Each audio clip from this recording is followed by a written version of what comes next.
Semangat pagi, semangat pagi Indonesia. Perkenalkan, nama saya Coach Markety Herwe.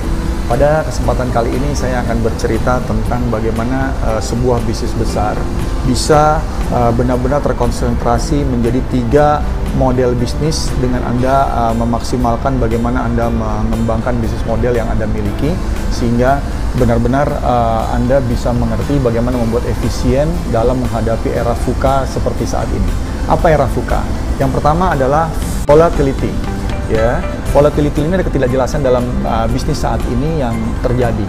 Banyak bisnis yang bersaing bukan dengan kompetitornya, tapi dengan aplikasi, sehingga mereka sangat merasa terimbas bisnisnya dengan ada kemudahan-kemudahan yang dibuat oleh aplikasi yang bisa menyaingi bisnisnya saat ini. Yang kedua adalah uncertainty.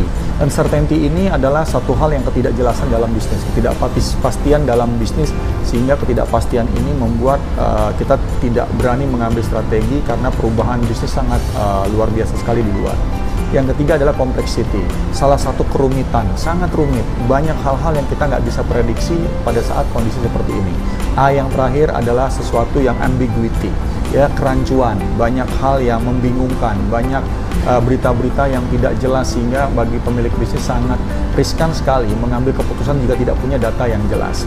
Nah, ada 3 hal yang harus Anda perhatikan dalam bisnis. Yang pertama adalah bisnis model, tentang bagaimana customer relationship bisnis ini benar-benar tidak bisa digabungkan dengan 2 model yang akan saya ceritakan selanjutnya. Yang kedua adalah bisnis model tentang produk inovasi. Dan yang ketiga adalah bisnis model tentang infrastruktur. Jika bisnis Anda berada ke dalam 3 bagian ini, Anda harus hati-hati di zaman yang serba tidak jelas sekarang ini. Karena apa? Karena ketiga ini tidak disarankan untuk dibundling pada era saat ini, di mana customer relationship fokus Anda kepada customer. Biaya Anda terbesar adalah menjaga customer. Bagaimana Anda bisa menarik customer untuk selalu beli terhadap Anda.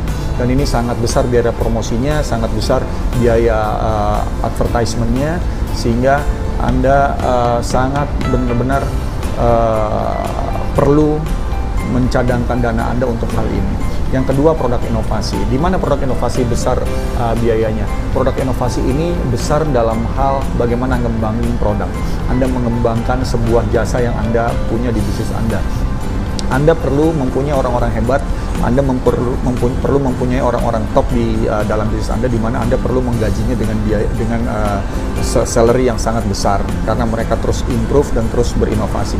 Produk inovasi saat ini, kalau dia mau berkembang, dia harus banyak berhubungan dengan customer relationship bisnis yang ada di luar sana, sehingga produk inovasi yang dilakukan bisa berguna bagi banyak perusahaan customer relationship. Yang ketiga adalah bisnis infrastruktur. Siapa yang mensupport bisnis, ya? Mereka fokus kepada pembuatan permesinan, pembuatan sistem, sehingga dia fokus kepada infrastruktur. Nah, infrastruktur ini besarnya adalah kepada pengembangan alat, kepada pembuatan alat produksi, kepada pembuatan mesin produksi yang digunakan untuk bisnis. Nah, pada zaman seperti saat ini, di mana research and development perlu cepat, tentu biayanya sangat besar kalau Anda juga harus mengurusi customer relationship dan produk inovasi. Makanya ketiga bisnis ini tidak bisa dibundling. Ketiga bisnis ini harus dipisahkan menjadi profit center atau bisnis yang berbeda. Ini hal yang sangat perlu Anda perhatikan. Yang pertama adalah bisnis customer relationship harus Anda benar-benar fokus, ya. Yang kedua, Anda harus juga melihat bahwa produk inovasi bisnis yang berada di bagian unit bisnis Anda ini harus menjadi profit center dan infrastruktur bisnis Anda. Ketiga bisnis ini akan saling menunjang jika tidak dalam satu bundling bisnis, sehingga mereka bisa saling outsourcing, bisa saling membantu, dan bisnis Anda akan sangat tumbuh luar biasa ke depan. Demikian dari saya, Coach Markety Herwe. Salam sukses sejahtera buat Anda.